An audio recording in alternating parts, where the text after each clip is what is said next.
32-year-old Sharon Key is behind bars after stabbing her 1-year-old niece inside a hotel. At just before 11 p.m. on Tuesday the 19th of September, authorities responded to the Days Inn at 8300 Craig Street in Indianapolis, Indiana on reports of a stabbing. When officers arrived, they found a 1-year-old girl stabbed in the neck.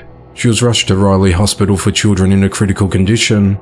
The stabbing left her with stitches in her ear and head and a fractured temporal bone, and she's expected to survive. The child's mother told police she was giving her son a bath when the stabbing happened, and that her sister Sharon fled the hotel room afterward. She laid her daughter down on one of the hotel beds after returning to the room from Burger King. As she was getting the bath ready for her son, she heard a commotion. The mother walked out of the bathroom and saw her sister holding a knife and her daughter bloody and screaming on the hotel bed. Sharon immediately told her sister the stabbing was an accident, and the child's mother applied pressure to the stab wound and called 911. She said that she ran downstairs to meet the medics and police out the front with her 2 kids, while Sharon fled from the hotel room. Surveillance video from outside the hotel corroborated the mother's statement to detectives. Several hours after the stabbing at around 2 a.m. on Wednesday the 20th of September, police found Sharon hiding in a large bush near the Days Inn. She had blood on her arms, hands and cell phone, and it appeared she was sleeping. In an interview with a detective, Sharon began to cry hysterically and said she would never intentionally hurt her niece. The stabbing happened after a pit bull dog grabbed a Burger King chicken sandwich from the hotel bed and ate it.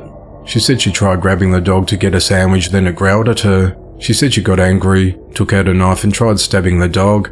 The dog was running around the room and then jumped on the bed as she was trying to stab it, but she missed the dog and instead stabbed her baby niece. After the stabbing, an animal control officer responded and took the dog away from the hotel room. The child's mother told police that Sharon had drug, mental health and temper issues. The woman told police she was letting Sharon stay with her family at the hotel and that she had been dropped off the morning before the stabbing. Sharon is charged with criminal recklessness and is held at the Marin County Jail with bond yet to be set. She's scheduled to appear in court on the 22nd of September. Sharon has been in and out of jail more than 20 times over the last decade. Court records show she pleaded guilty to stabbing another woman with a box cutter during a fight at a gas station in August of 2020. She was released from the Department of Corrections in March for that crime. The investigation into the matter continues. 42-year-old Colby James Lee is behind bars for fatally shooting his partner, 40-year-old Elisa Marie True, following an argument. At around 8:50 p.m. on Tuesday the 19th of September, authorities responded to a house at 2323 Fox Avenue in Fort Wayne, Indiana after receiving a 911 call to report a shooting. Police said that Colby made the call to dispatchers and told them there was a woman dying here. "I shot her," he said. When police arrived at the property, they heard a man saying "I'm putting it up," before Colby walked outside with his hands on his head.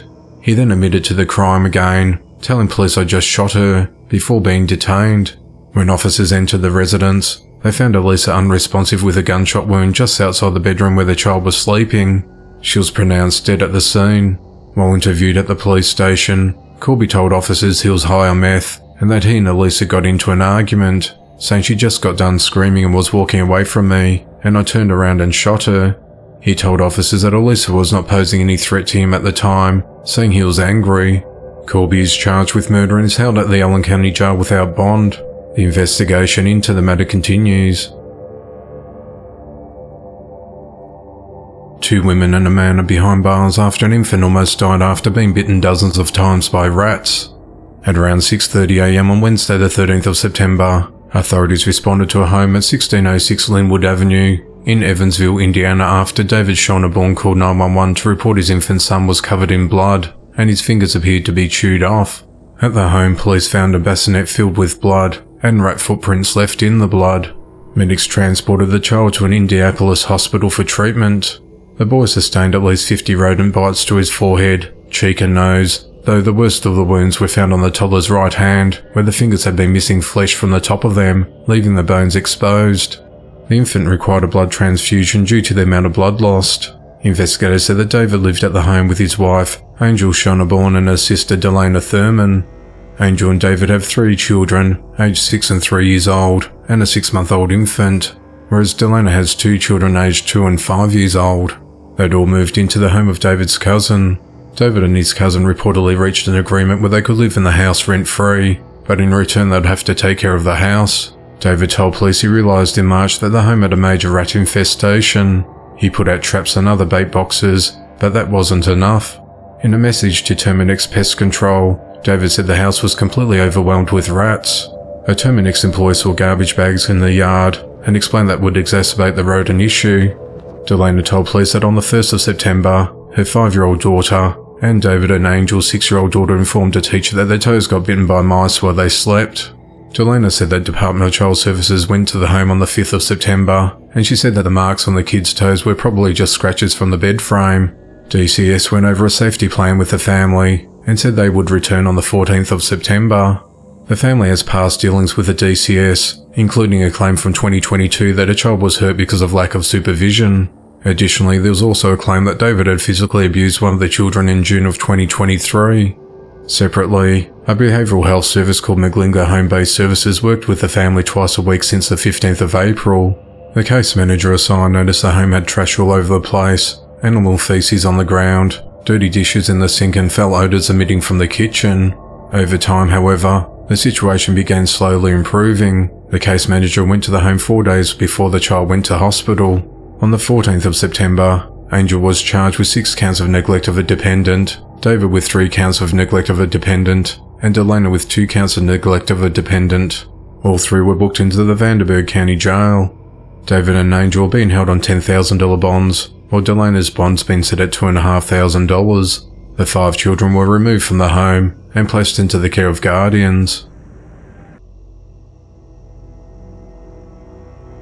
62-year-old Christina Pasqualetto is behind bars for shooting her husband, 80-year-old John Pasqualetto. At just after midnight on Wednesday the 20th of September, authorities responded to a home in the 200 block of Thoroughbred Drive in Prescott, Arizona reports of shots fired. When officers arrived at the residence, they found John with a gunshot wound to his wrist. Phoenix transported him to a local hospital and he was later flown to a medical center in the Phoenix area with non-life-threatening injuries. Authorities learned that Christina and John were getting a divorce and had been separated for months. She'd been living at their residence in Gilbert, while John had been living at their Prescott home. He changed the locks but suspected his wife of taking keys and some belongings from the house. Christina told investigators that she made the 2-hour-plus drive from Gilbert to Prescott because she did not want to get a divorce. At just before midnight, she made her way into the house and walked into the victim's bedroom. He was in bed and the two started arguing about the divorce. When he told her that he still wanted to get a divorce and wasn't changing his mind, she produced a handgun and shot him while he was still in bed. John pushed Christina over, knocking the gun out of her hand. While trying to escape, he hit her with his hands and elbows. He then ran to a neighbour's house for help and called 911. John also advised officers that Christina had stolen checks and forged a check about a week prior for $10,000 and cashed it. Christina admitted to the forgery and theft in an interview with detectives. A deposit slip was found in a purse by officers for the same amount. Christina is charged with attempted first-degree murder, aggravated assault, forgery and theft. She's held at the Yavapai County Jail with bond yet to be set. 34-year-old Omar Drabik is behind bars on suspicion of killing his wife after a body was found in a lake last month. At around 2:30 p.m. on Tuesday the 29th of August, a boater on Jordan Lake in Apex, North Carolina contacted the Chatham County Sheriff's Office after noticing a body in the water near Farrington Point boat ramp. Deputies arrived at the scene and recovered the victim. Following an extensive investigation, the victim was identified as 34-year-old Hadil Hikmat through fingerprint analysis. Officials have not released the cause of death, but has said it was neither accidental nor self-inflicted.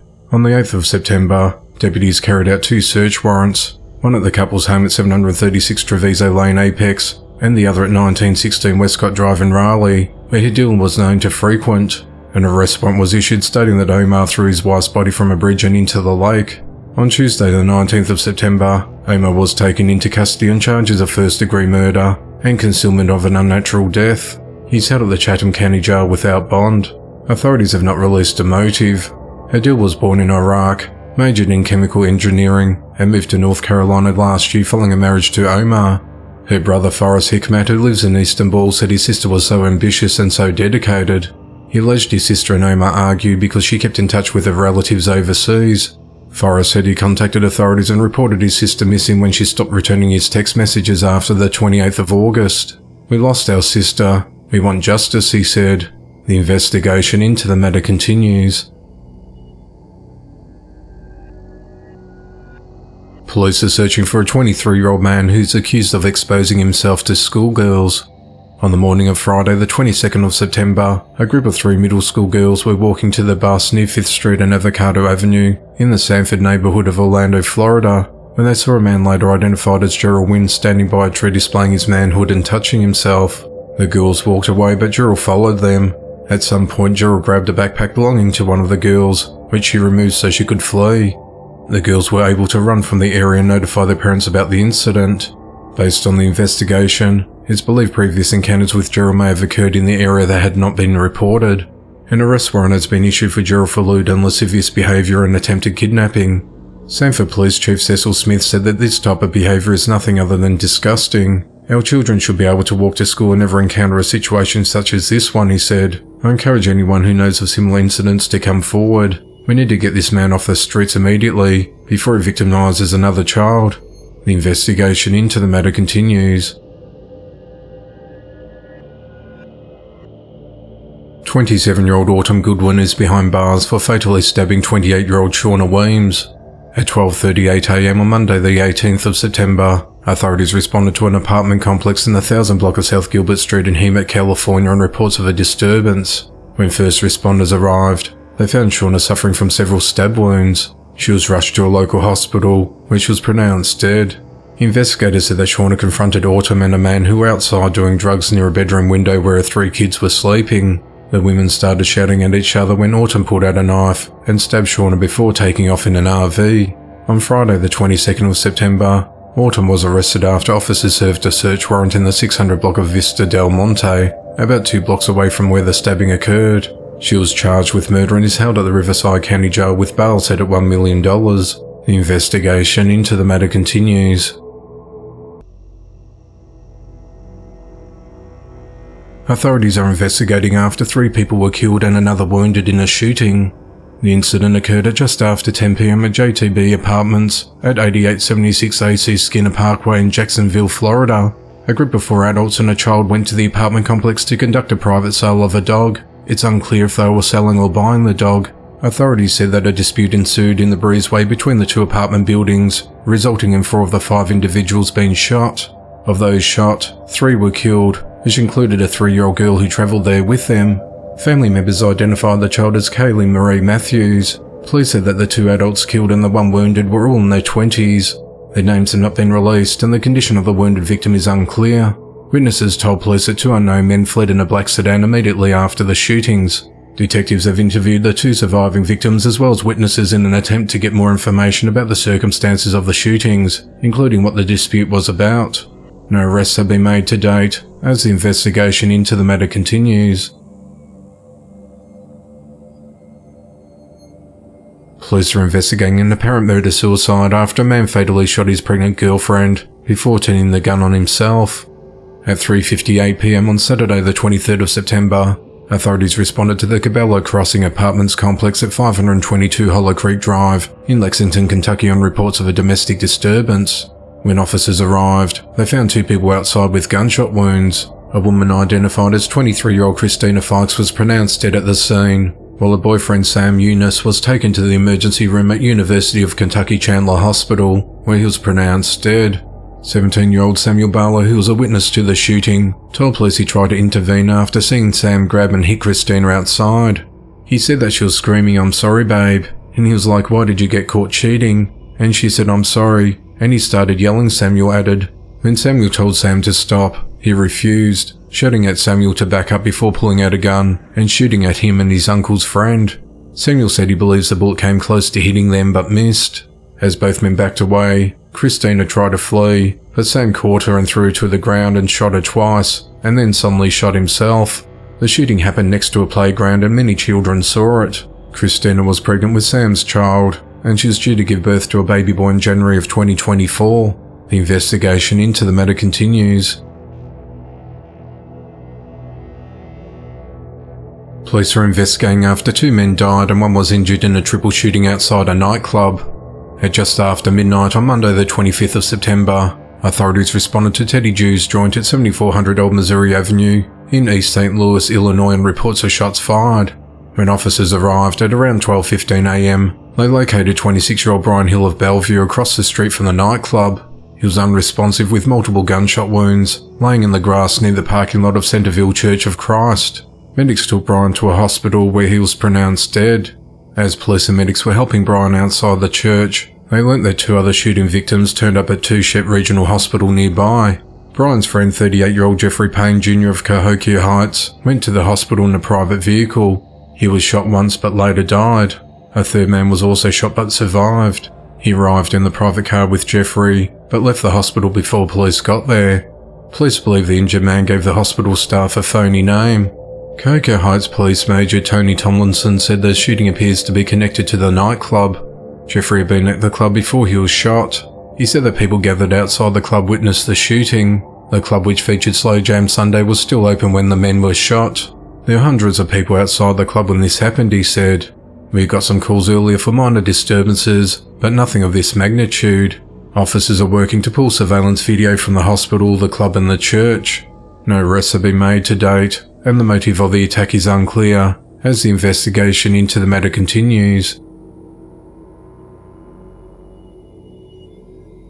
Police are investigating after a 24-year-old man was fatally shot in a drive-by shooting. At around 10:35 a.m. on Sunday the 24th of September, authorities responded to the 5500 block of South Union Avenue in the back of the Yards neighborhood of Chicago, Illinois, and reports of shots fired. When officers arrived, they found an unresponsive man in the driver's seat of a vehicle with multiple gunshot wounds. He was pronounced dead at the scene. The victim was identified as Kendra Williams. The Cook County Medical Examiner's office said that Kendra was sitting in the parked car when 2 suspects in the grey vehicle approached him and opened fire, striking him multiple times in the body. No arrests have been made to date, and the motive of the attack is unclear, as the investigation into the matter continues. 33-year-old Brittany Medina is behind bars for drowning her 2 young children. At around 4 p.m. on Tuesday the 26th of September, Brittany walked into the Lawrence County Jail in Mitchell, Indiana, and admitted to drowning her kids. Authorities responded to Brittany's home at 1211 Westbrook Street in Mitchell, Indiana. After entering the residence, they went to the bathroom adjacent to the master bedroom and found 2 deceased children inside a bathtub, with their feet facing the shower end. The victims were identified as a 3-year-old boy named Jackson and a 1-year-old girl named Maddie. Brittany told investigators that she lived at the residence with her boyfriend Ryan and their 2 children. Police said she indicated that she ended up sending her daughter and son to heaven, causing her to drive to jail. Police said that Brittany admitted to taking half a gram of Xanax and a Suboxone strip the night before, on the evening of the 25th of September. She said that she also snorted 3 separate lines of cocaine. Brittany said the next morning started normally, with her boyfriend Ryan leaving for work and her making breakfast for the children as they watched cartoons. However, at 2:30 p.m, Brittany told officers she began hearing voices in her head, telling her that she needed to send her children to heaven today, or someone will come and kidnap them and put them in a dark hole. Brittany admitted that while the voices began threatening to torture her and her children, she went into the master bathroom and began filling the tub with water. Brittany said that at this time she knew that she was going to drown her children to send them to heaven. She indicated that she told her children she loved them and gave them kisses. Police said that Brittany then described submerging both her children underwater simultaneously by holding them around their necks. She said she held them down until Jackson no longer had a pulse and quit moving. I ended up drowning them, Brittany said during the interview. When asked by police if it was her intention to kill the children, Brittany said yes, indicating that it was her intention to send them to heaven. Brittany told officers that after committing the murders, she went into a bedroom, put on dry clothes and drove to the Lawrence County Jail to confess to the crime. Brittany was arrested and charged with 2 counts of felony murder and 2 counts of felony neglect of a dependent causing a child's death. She's held at the Lawrence County Jail without bond. The investigation into the matter continues. A 19-year-old man is behind bars for fatally shooting his mother and her dog. At around 1:45 a.m. on Tuesday the 26th of September, Jonathan Payne Clybert placed a 911 call to report that he shot and killed his mother at their home along Sisters Road in Ponchatoula, Louisiana. He said he was at the local hospital wanting to turn himself in to authorities. Deputies responded to the hospital and located Jonathan in the parking lot, while other deputies responded to the residence where they found a woman dead at the scene. Authorities identified the victim as the suspect's mother, 46-year-old Ashley Clybert. Deputies said she was discovered in the master bedroom with a gunshot wound to the head. The family dog was also near the victim and had also been shot during the course of the attack. Jonathan told investigators that he woke up enraged, grabbed a shotgun and killed his mother and a dog in their sleep. Jonathan is charged with first-degree murder, armed robbery, cruelty to animals and aggravated crimes against nature. He remains held at the Tangipahoa Parish Jail. The investigation into the matter continues. 49-year-old Jose Gomez Santana is wanted by police for fatally shooting his estranged wife, 44-year-old Angel Gomez. At 3:09 p.m. on Monday the 25th of September, authorities went to the 5700 block of Peppermint Court in the Galloway neighbourhood of Columbus, Ohio, and reports of shots fired. When officers arrived, they found Angel unresponsive lying in the driveway with gunshot wounds. Medics pronounced her dead at the scene at 3:21 p.m. Investigators said that Angel had moved away from the address after separating from Jose, but Jose convinced her to come back to the residence, promising to return some of her property. Authorities said that Jose hid in a parked car in the home's driveway.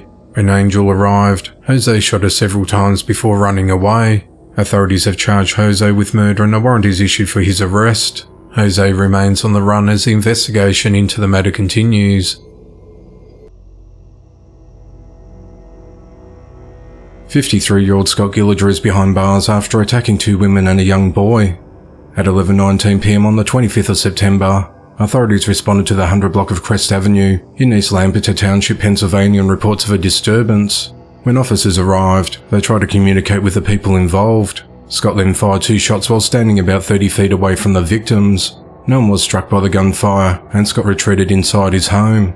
Police established a perimeter around the residence and made contact with Scott over the telephone. He eventually came out at 12:53 a.m. and he was taken into custody, and a handgun was recovered at the scene. Investigators said that Scott had been drinking and became upset with a woman outside his home and started hitting her. He beat her with a bicycle and knocked her to the ground. He attacked her with a fish tank and hit her several more times. He then punched her in the head and bit her right pointer finger. He then placed his hands around her neck and squeezed her until she saw stars and believed that she was going to pass out, while yelling he was going to kill all of them. She was bleeding from her head and she had red marks around her neck. Medics transported her to Lancaster General Hospital, where doctors found she had broken bones in her back. Another woman told police she attempted to stop the beating, but Scott hit her with a wooden paddle. A 6-year-old boy suffered bruising to his head after Scott pushed him into a door frame. Scott is charged with aggravated assault, strangulation, terroristic threats, 2 counts of simple assault, and 5 counts of recklessly endangering another person. He's held at the Lancaster County Prison with bond denied. The investigation into the matter continues. 19-year-old Cato Hornbeak is behind bars for fatally shooting 39-year-old Sherrod Taylor during a dispute.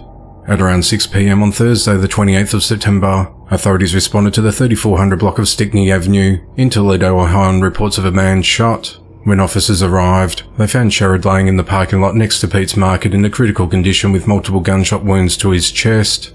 Medics attempted life-saving measures and transported Sherrod to Mercy Health St. Vincent Medical Center, where he was later pronounced dead. Officers identified Cato as the suspect. He was found nearby and he was arrested. Investigators said the incident began over a dispute about coffee at the Wendy's store just a few doors away. Cato was an employee at the store and Sherrod was a customer. As the dispute escalated, Cato pulled out a handgun and shot Sherrod multiple times. Sherrod then ran from Wendy's and collapsed outside Pete's Market. Cato is charged with murder and felonious assault and is held at the Lucas County Jail on a $1 million bond. The investigation into the matter continues. On Friday the 22nd of September, 32-year-old Jessica Lynn Weeks was hit with multiple charges months after the skeletal remains of a newborn were discovered at her home. On the 5th of June, the Bannock Sheriff's Department in Idaho was tipped off that a deceased infant was possibly going to be located in a piece of luggage near a doghouse in the back of Jessica's home at 3466 State Highway 40 in Downey, Idaho. The tipster's son, who's incarcerated, told investigators that Jessica was the baby's mother and that she didn't want to go to hospital to deliver the baby due to her drug use. The inmate said that another woman had helped Jessica deliver the baby at her home, and that a second inmate had witnessed the baby inside a suitcase after the birth. The second inmate, whose relationship to Jessica is unclear, confirmed that he was at the house in January and that he saw Jessica place a purple suitcase inside a doghouse. Several months later, he said an infant's leg flopped out onto his arm while he was cleaning around the suitcase. He said that the dead baby was wrapped in black plastic and that he never went back to the house.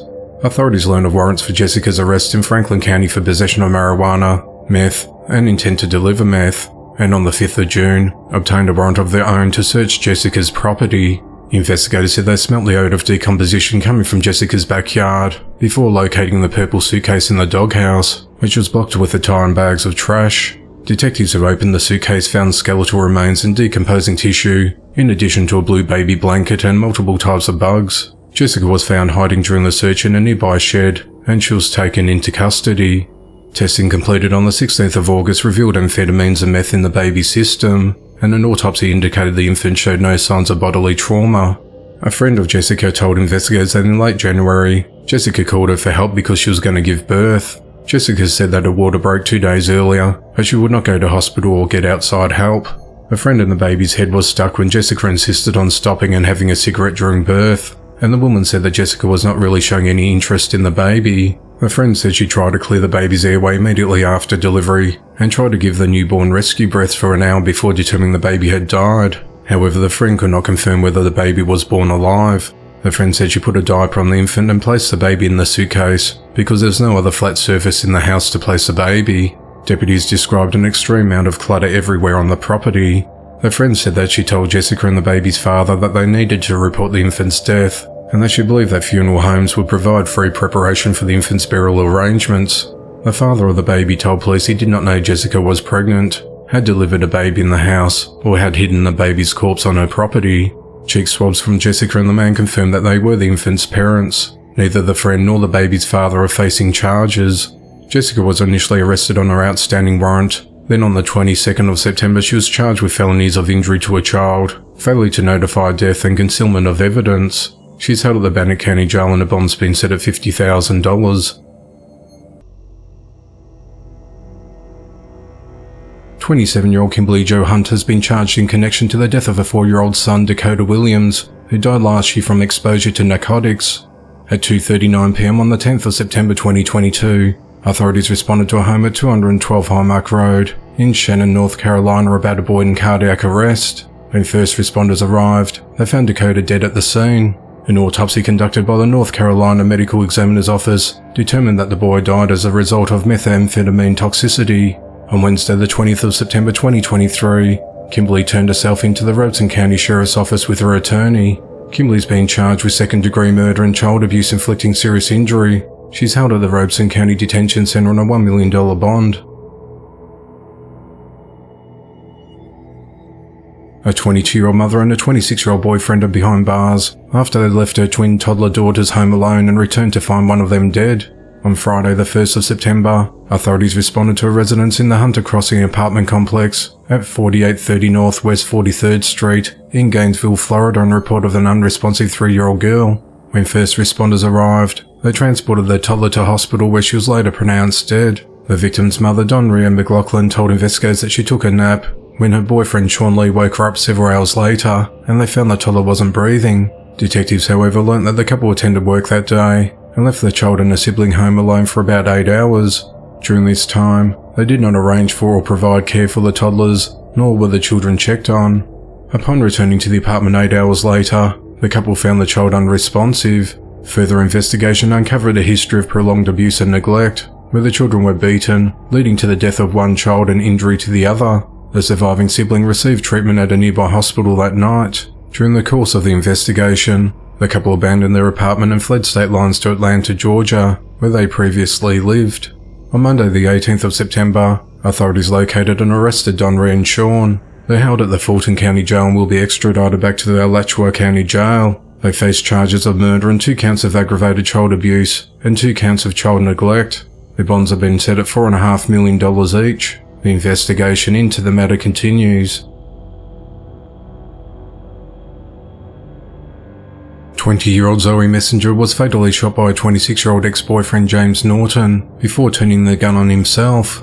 At 7:22 p.m. on Wednesday the 20th of September, authorities responded to a Walmart at 4166 Jimmy Lee Smith Parkway in Hiram, Georgia on reports of shots fired. When officers arrived, they found Zoe and James in a critical condition with gunshot wounds. They were rushed to the Wellstar Keniston Hospital, where they both succumbed to their injuries. Authorities said the pair previously dated, but Zoe recently ended the relationship. Police said that just after 7 p.m. Zoe was at the Walmart where James worked.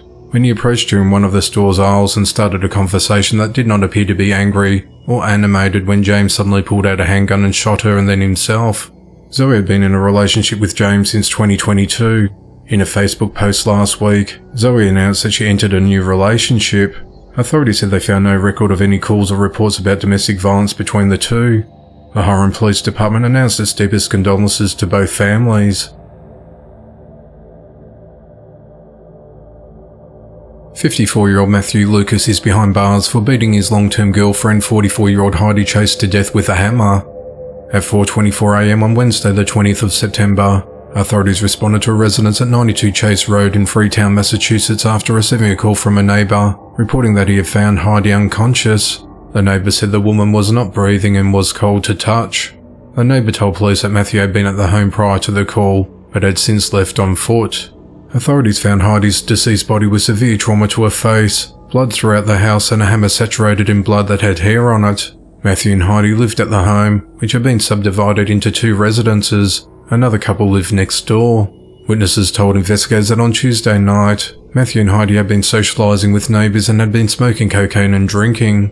Witnesses told investigators that at one point during the partying, Matthew started grabbing Heidi's hair and neck, and the two had to be separated. Later, witnesses reported hearing Matthew yelling, with objects being smashed at their home. A neighbour went to check on the couple and heard Matthew say, "Why are you cold, Heidi? I love you." He engaged Matthew at the time through a screen door, and Matthew explained that he had killed Heidi and that his life was over. Matthew had blood on him and on his clothes. The neighbour then went inside the home and found the bloodied victim and the house in disarray. Police were provided with a description of Matthew, and at around 8:40 a.m. he was found hiding in a friend's shed along Burns Lane, about half a mile away from the home, and he was taken into custody. Matthew is charged with murder and is held at the Bristol County Jail without bail. Matthew has an extensive history of violence and had a trial on another case but didn't show up for court, but was instead committed to a mental health facility where he was released just 2 days before the killing. Matthew's attorney said he suffers from drug and alcohol addiction, as well as schizophrenia. The investigation into the matter continues. On Monday the 25th of September, the parents of 3 children, 32-year-old Samuel Myers and 35-year-old Sarah Myers, pled guilty to 1 count of endangering children and 2 misdemeanor counts of endangering children. The charges stem from an investigation that began in August of 2022, after a concerned shopper contacted police after finding a 13-year-old boy covered in bruises and appeared to be starving outside the Target store in Niles, Ohio. The tipster told police that the boy was told to blame those bruises on his dog. The boy told the tipster that his parents willingly allowed the dog to attack him as a form of punishment for acting out and stealing food. Police said the boy appeared to be malnourished and his bare feet were dirty. Further investigation led police to the boy's parents' home on North Raccoon Road in Austintown, Ohio. In addition to the 13-year-old boy, a 7-year-old boy and a 5-year-old girl lived at the residence. As officers entered the premises, they were met with a foul odour and a home in disarray with urine and faeces on the floor, and a tent where the children slept. Locks and chains were on a door in a closet which Samuel told police had food. However, investigators found no food inside. Samuel and Sarah were arrested and the children were removed and placed into the care of a relative. Sentencing is scheduled for the 1st of November.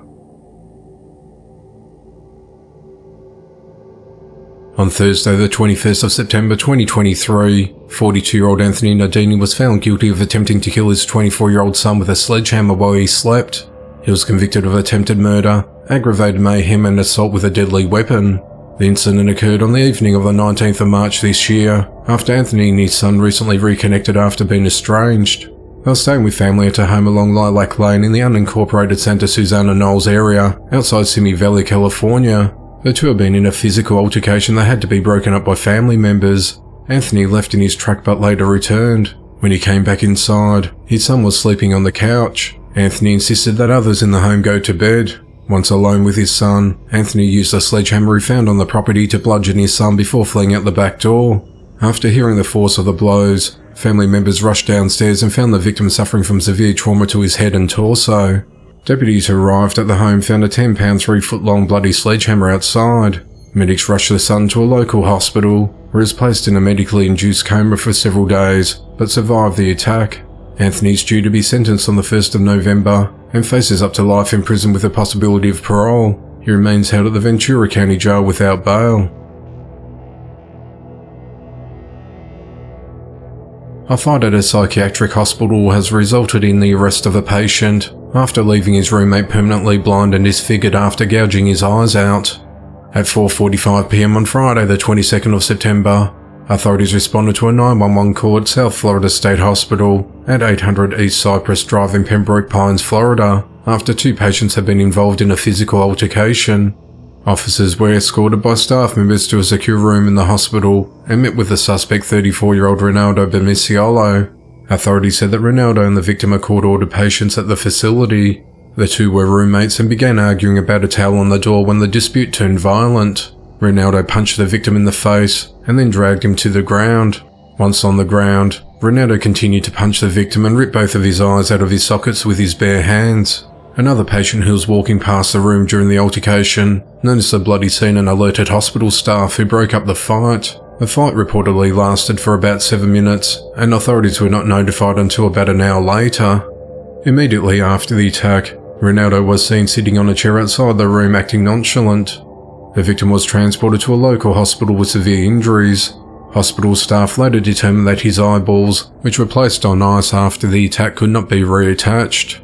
Pembroke police took Ronaldo into their custody and charged him with aggravated battery. He's held at the Broward County Jail without bond. The investigation into the matter continues. Police are investigating after a 29-year-old man was killed and 2 others were injured in a drive-by shooting. At 11:01 p.m. on Friday the 22nd of September, authorities responded to 34 Westland Street in Hartford, Connecticut after receiving shot-spotter alerts of shots fired in the area. When officers arrived, they found 3 gunshot victims, one of whom was unresponsive in a vehicle. Police identified the unresponsive man as 29-year-old Denzel Bell. Medics transported Denzel to a local hospital, where he was pronounced dead.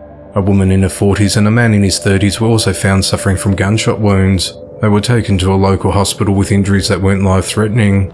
Authorities believe they were struck by bullets fired from a passing vehicle and that they were not the intended targets. No arrests have been made to date, as the investigation into the matter continues. On Friday the 22nd of September 2023, 43-year-old Angela Brown was sentenced to 3 decades in prison in connection to the death of a 15-month-old daughter, Savannah Rose Brown, who overdosed on fentanyl in 2021. At around 3 p.m. on the 14th of October 2021, Savannah stopped breathing on the floor next to a bed while watching cartoons.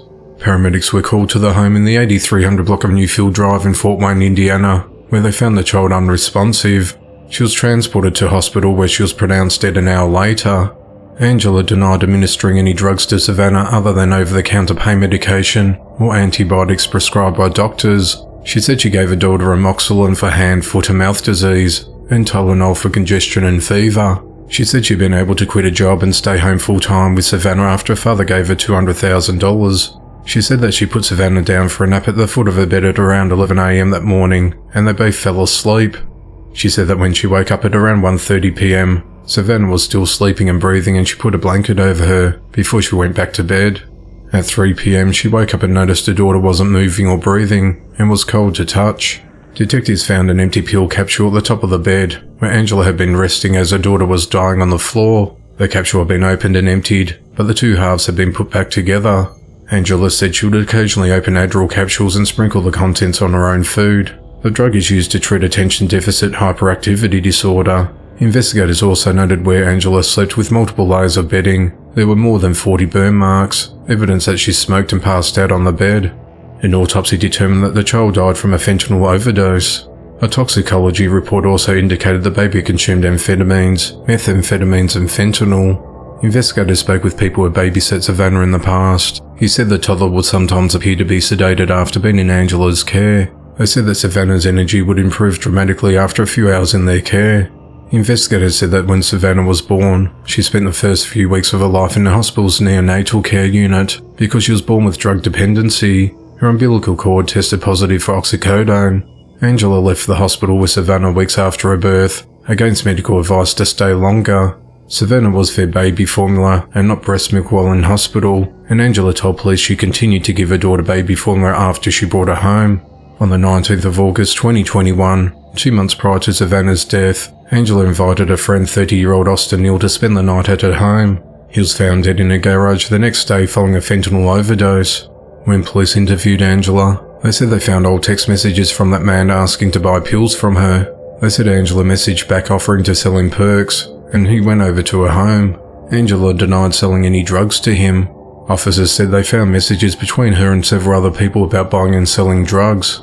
In June of 2022, Savannah's death was ruled a homicide and Angela was arrested the following month. In August of 2023, Angela pleaded guilty to one count of neglect of a dependent resulting in death. On Friday the 22nd of September 2023, Angela was sentenced to 30 years behind bars.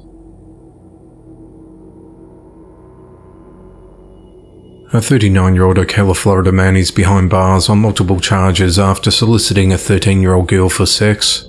On Friday the 22nd of September, police arrested Jerry Aguilar after the victim's mother looked through her daughter's phone and discovered that Jerry had been sending inappropriate text messages to her and contacted the police. Police discovered that Jerry had been texting the victim for several weeks, with evidence suggesting he was grooming the child to be comfortable with him. With the cooperation of the victim and the mother, an Ocala police detective conducted an operation where Jerry was unaware he was communicating with a detective posing as the victim. Police said that during this exchange, Jerry made multiple sexual references, sent sexual explicit content, and solicited the victim to engage in sexual conduct, leading to his arrest. Authorities said that Jerry is a horse trainer and coach with children under his supervision. They're concerned there may be more victims and have urged any potential victims to come forward. Jerry is charged with 3 counts of soliciting a child for sexual conduct via text messages and 10 counts of sending explicit material to a child. He is held at the Marin County Jail without bond. The investigation into the matter continues. Police are investigating after a 22-year-old man was fatally shot in a drive-by shooting. At 3:40 a.m. on Sunday the 24th of September, authorities responded to Dudley Drive and Southern Avenue in Shreveport, Louisiana on reports of shots fired. When officers arrived at the scene, they found a man in a critical condition suffering from gunshot wounds. He was transported to a local hospital, but died from his injuries at 4:08 a.m. The victim was identified through fingerprint analysis as Leviticus Washington. Police said that Leviticus was standing at the intersection when a dark-coloured vehicle drove by and someone inside started shooting. No arrests have been made to date, and the motive of the attack is unclear as the investigation into the matter continues. An 18-year-old woman is behind bars after stabbing a household member. On Friday the 22nd of September, authorities responded to the 2700 block of Murray Street in Shreveport, Louisiana on report of a domestic disturbance. When officers arrived, they located a victim suffering from multiple stab wounds to his arms and neck. The victim was transported to a local hospital and is expected to recover. During the investigation, officers identified Dekusha Griffin as a suspect and she was arrested.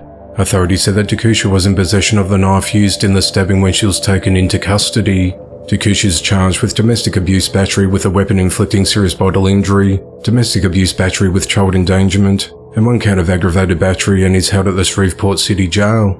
The investigation into the matter continues. 3 people are behind bars in connection to the fatal shooting of a 32-year-old man.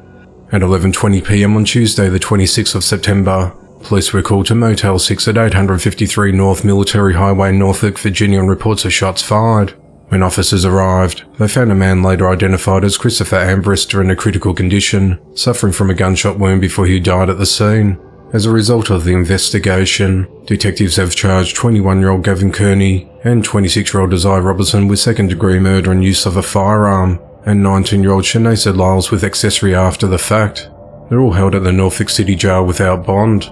The motive and the events leading up to the shooting are unclear, as the investigation into the matter continues.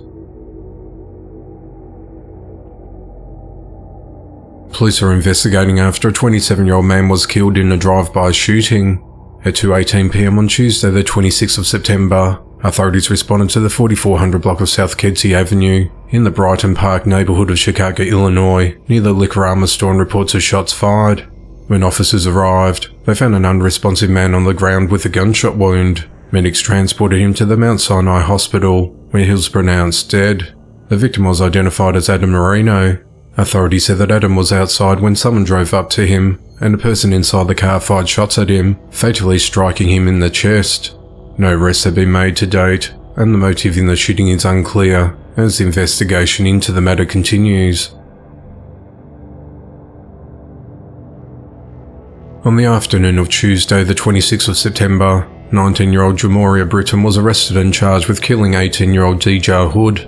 Earlier that day at 12:40 a.m, Deja was reported missing by a family after she'd gone out with her friend Jamoria the previous evening and didn't return home or respond to calls and text messages. At around 1 p.m. on Tuesday, officers arrived at Holy Tree Apartments complex in the 6100 block of Holy Tree Drive in Tyler, Texas to question Jamoria when they noticed blood in his apartment.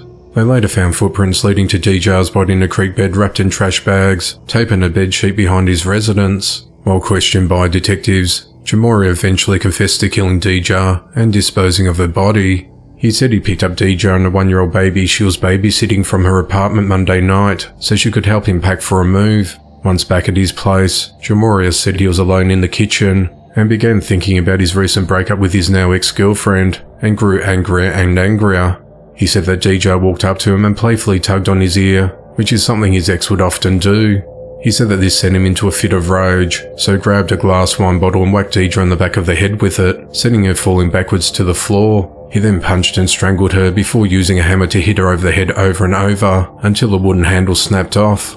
Jamoria said he then attempted to kill himself with a knife but failed, and then held a gun to his head when a neighbour knocked on the door. Jamoria covered Deja's body and answered the door. The person heard a commotion and was checking to see if he was alright. After assuring the person he was okay, he remembered the 1-year-old baby watching a movie on his bed and decided to take the child to Deja's mother's house. When he returned home, he found Deja calling out his name.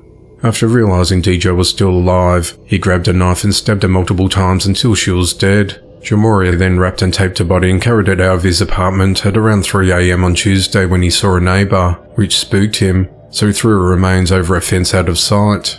He said he later returned at around 7 a.m. to cover the body with leaves. Jamoria was taken into custody and charged with murder and terroristic threats, and is held at the Smith County Jail on a $1,050,000 bond. The investigation into the matter continues.